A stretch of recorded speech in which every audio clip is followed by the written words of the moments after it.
রাজনৈতিক দল গঠন, তার একটা রাজনৈতিক পরিকল্পনার মধ্য দিয়ে মানুষ যদি সেই দলের মাধ্যমে গণ অভ্যুত্থান করে অথবা নির্বাচন করে যদি জয়যুক্ত হয়, তাহলেই সেই সরকার টেকসই হয়।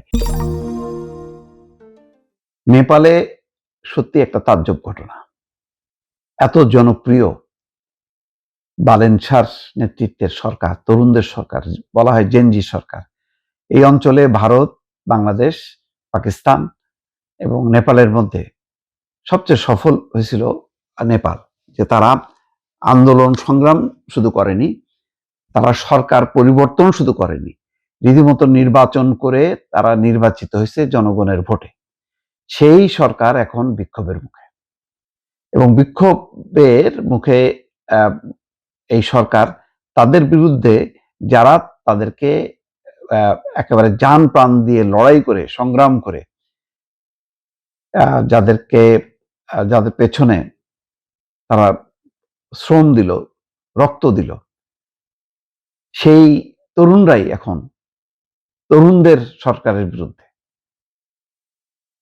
অর্থাৎ জেএনজি সরকারের বিরুদ্ধে আন্দোলন করছে, কিন্তু পুরনো কোনো সেখানকার কমিউনিস্ট পার্টি বা নেপাল কংগ্রেস সেটা কিন্তু না, সেই তরুণরাই। কারণ 100 দিনের এই সরকার প্রত্যাশা পূরণ করছে না, তারা গরিবদের পক্ষে কাজ করছে না,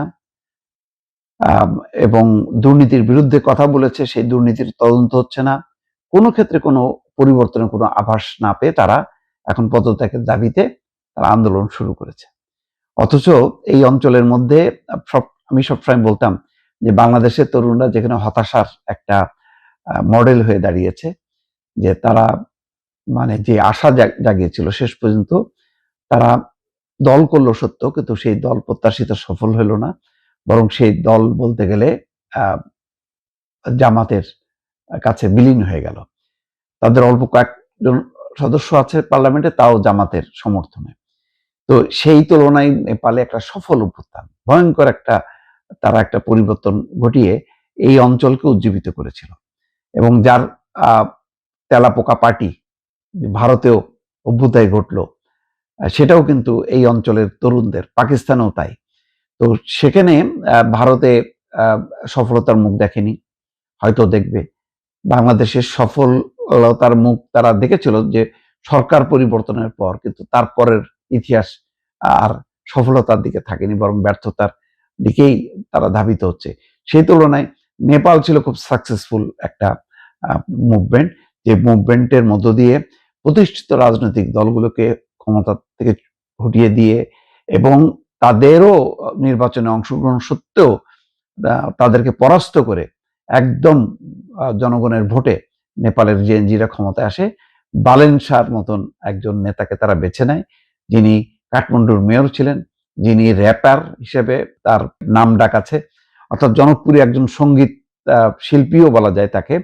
তো সেই মানুষটাকে আজকে প্রধানমন্ত্রী করার পর প্রথম কিছু ডাইনামিক কিছু কর্মকাণ্ড লক্ষ্য করা গেল, পরবর্তীতে দেখা গেল যে সেই গদবাঁধা নিয়মেই চলছে। তো এখন কাঠমান্ডুর যেই তরুণরা মাঠে নেমেছে, এবং সেখানে তারা শত শত বিক্ষোভকারী জড়ো হয়ে প্লাকার্ডে তারা যে লেখা লিখেছে, সেখানে বলা হচ্ছে গরিবদের উপর নিপীড়ন বন্ধ করো, মানবাধিকার সম্মান করো।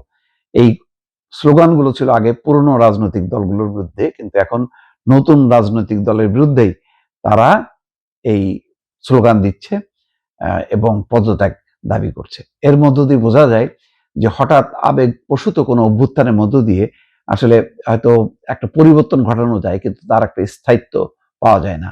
রাজনৈতিক দল গঠন, তার একটা রাজনৈতিক পরিকল্পনার মধ্য দিয়ে মানুষ যদি সেই দলের মাধ্যমে গণ অভ্যুত্থান করে অথবা নির্বাচন করে যদি জয়যুক্ত হয়, তাহলেই সেই সরকার টেকসই হয়।